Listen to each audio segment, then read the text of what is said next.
Now, second is Shuddhi movement. Second controversy was Shuddhi movement. So when we discussed about Wahhabi movement also, we discussed about the controversy establishing Islamic rules. So here these two are the controversy, cow protection movement and Shuddhi movement. So the actual meaning is purification, okay. See, there are a lot of conversions happened during this time from Hinduism to Christianity and Islam. So this movement was basically to reconvert those converted people. So there is a purification ceremony which was held, and that's what Shuddhi movement, and that created a lot of issues and that created a lot of communal violences also. So these two are the controversies, and these two actually communalized the Indian society, okay. So cow protection movement and Shuddhi movement, or the Gau Rakshak Samiti and the purification ceremony. Now, next point is Dayanand Saraswati also wrote a book in Hindi, Satyarth Prakash. He died in 1883 in Ajmer, Rajasthan. Okay. Now, after the death, the followers of Arya Samaj divided into two groups. Okay. One is moderates and other is not extremist. They are orthodox. These moderates are different. Okay. These are those who think more liberal thinking. Okay. So you can say within Arya Samaj itself, now there are a section of reformist. Okay, so these are a kind of reformist, or they started thinking a bit liberally, but these are very orthodox. So moderates are basically, they are ready to change and they are ready to accept good things from other culture. Okay, so on the other side, orthodox, they are rigid in their thoughts, belief and practices. Okay. So on one side you can see those who are ready to change, but on the other side, rigid section. Now, moderates are led by two famous reformers, very famous personalities, Lala Hansraj and Lala Lajpat Rai. And Lala Lajpat Rai is very famous, okay? Lala Lajpat Rai. In 1887, they founded Dav School at Lahore, very famous school. Dav means Dayanand Anglo-Vedic School. If you remember when we discussed about Sir Syed Ahmad Khan, I told you Mohammedan Anglo-Oriental College. So Mohammedan, you leave it, okay. So Mohammedan and Dayanand, okay. So after that, what is coming? Anglo-Oriental College. Here, Anglo-Vedic School. So Anglo stands for the developments in the West or the Western education. Vedic means at the same time Eastern culture and Indian culture. Okay, so it is actually parallel to Mohammedan Anglo-Oriental College.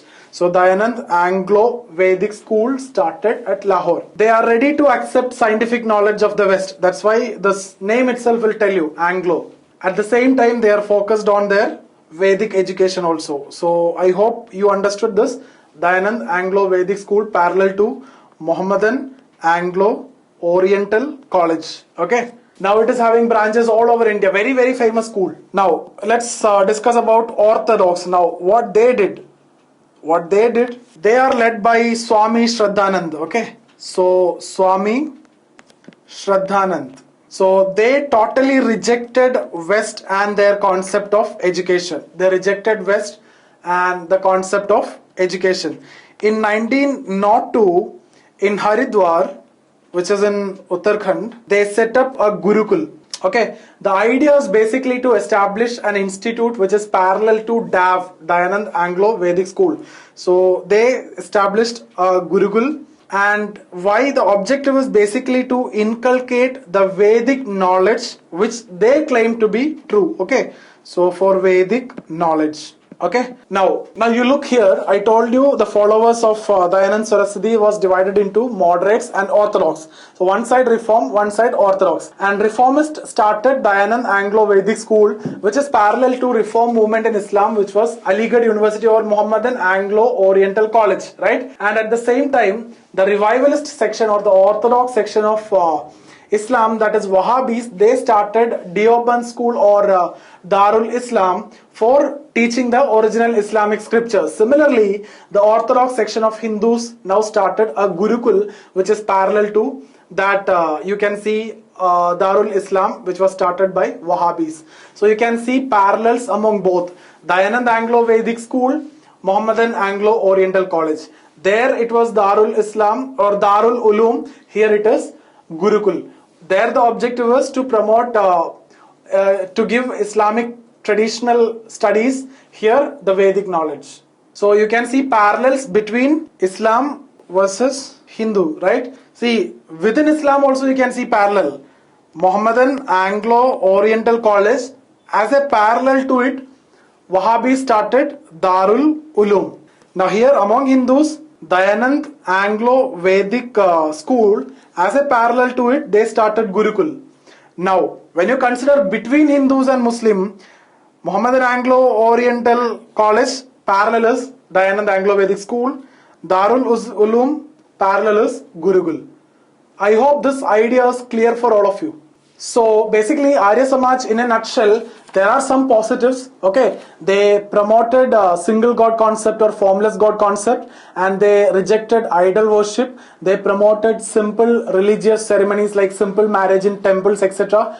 At the same time, the most important point which you should not face any confusion is they promoted intercaste marriage. Although they are understood as revivalists, but they promoted intercaste marriage. Okay, and the problems were associated with two controversies, which are cow protection movement or Gau Raksha Samiti, and the Shuddhi movement or the purification ceremony, which was held to reconvert those converted people, and that slowly started communalizing the entire northern part of India. Now, Arya Samaj movement, like Wahhabi movement I told you, which is based on an ideology which will never end. Even now it is continued in different parts of India and bringing a lot of reforms in society. Now, if you see some Arya Samajis like Swami Agnivesh, so he worked in the post-independence India to reform the society in the field of child labor, and he freed thousands of child labor from various parts of the country. Okay, so we have completed Swami Dayanand Saraswati and the Arya Samaj. Now, when we discuss about 19th century socio-religious reform movement without discussing Swami Vivekananda, our discussion is not complete. So let's quickly discuss about Swami Vivekananda. Swami Vivekananda, 1863 to 1902. So he hardly lived for 40 years, but he made a huge impact in the minds of the young Indians. He was a disciple of Ramakrishna Paramahamsa from Bengal, who was not that well or great educated, and one of his famous quotes is, all religion are true religion, or all religion are true religion. Now, very famous statement by Mahatma Gandhi also you can relate in this context. What he said is, different religions are different routes for the same destination. Okay, so for the same destination. There's a statement or quote by Mahatma Gandhi. Now, Swami Vivekananda, when we discuss his role in history, is basically important for his thoughts and work. Okay, so basically when you discuss about others, we discuss more about their thoughts rather than their work. So Swami Vivekananda, we discuss more about his work because he is a strong or firm believer of karma. In 1893, he participated in the World Religious Conference at Chicago, USA, and that speech was very famous.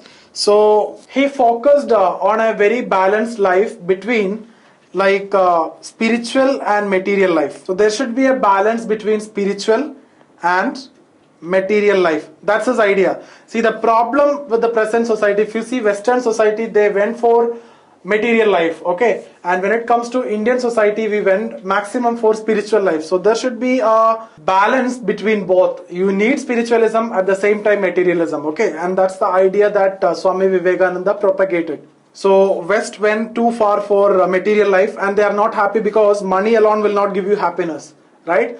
At the same time, spiritualism alone will not give you happiness. Happiness is a state of mind, and you need to have a balance between both. So you should avoid the extremes, and there should be a balance, and that's the idea of Swami Vivekananda. And another thing is, he defended the strong points or good points of Hinduism. So generally West have a strong negative perception about Hinduism. They always criticize Hinduism and its practices, right? But he defended the strong points of Hinduism, and for that reason he is considered as a symbol of revivalism by some people. So in that famous speech, he addressed a big audience and he introduced Hinduism. And after the preach, one very famous American journalist wrote that we are fools that we send missionaries to India where people like Swami Vivekananda is living. Okay, and that kind of reporting itself show you the impact that he made in that speech. Another important point is in 1897 he founded Ramakrishna Mission. Ramakrishna Mission in Belur Math, Bengal. The motto is basically Atmano Moksha Radham Jagad Hidaya, for one's own salvation and for the welfare of the world. Its meaning is for one's own salvation and for the welfare of the world. And the most important point is he believed in social service and not just social reform. Okay, so unlike other organizations, they focused on social reform, he focused on social service. So for him, it hardly matters that a person believe in one God or multiple God, or he didn't even believe at all, or whether he worship idol or not. This is not that important for him. So for him, what is important is if a person is hungry, you should give him food. If a person is sick, you should give him medicine. And if a person is illiterate, you should teach him. Okay, so this is the idea that he propagated. And he opened various orphanages, schools, hospitals and widow homes. So if you look at this particular organization, this is very different to the organizations that we have discussed so far. And it is having branches across the world, not in India, okay? Across 34 countries, Ramakrishna Mission is working, including US, UK, Pakistan, etc. Okay, because there is no boundary for human service, right? The mission or the objective is basically to help the poor. So, but the problem is in India, he was misinterpreted also by many people. He was considered as a symbol of revivalism, as I told you before, because he was a strong follower of Hindutva. And he advocated himself as a Vedantist. He was a strong believer of Hindu Vedanta, and he called himself as Vedantist. And he was proud to be Hindu, and he was proud to be Indian. Okay, and he was proud about his culture also. So some people misunderstood or misinterpreted him as a Hindu revivalist. Okay, now he was very famous for his humanitarian reason, and he criticized Brahminical dominance. He also criticized various evils of Hindu society like untouchability, etc. So let me go for a quick recap of what all things we have done so far. We have started off with socio-religious reform movements of 19th century to address various problems. We have discussed certain general problem and specific problem, right? So we have discussed about general problem and specific problem. As a solution, we have seen religious reform movements. So on one side, we have seen reformist movement, and on the other side, we have seen revivalist movement. And when we discussed about reformist, from Hindu side, I have discussed about Brahmo Samaj, and we have discussed about Raja Ram Mohan Roy in detail. When we discuss about Muslim side, we discussed about Aligarh movement, and we discussed about Sir Syed Ahmad Khan in detail. And when we discussed about revivalist movement, we focused about Hindu movement, and we have discussed about Arya Samaj, right? And we have discussed in detail about Swami Vivekananda.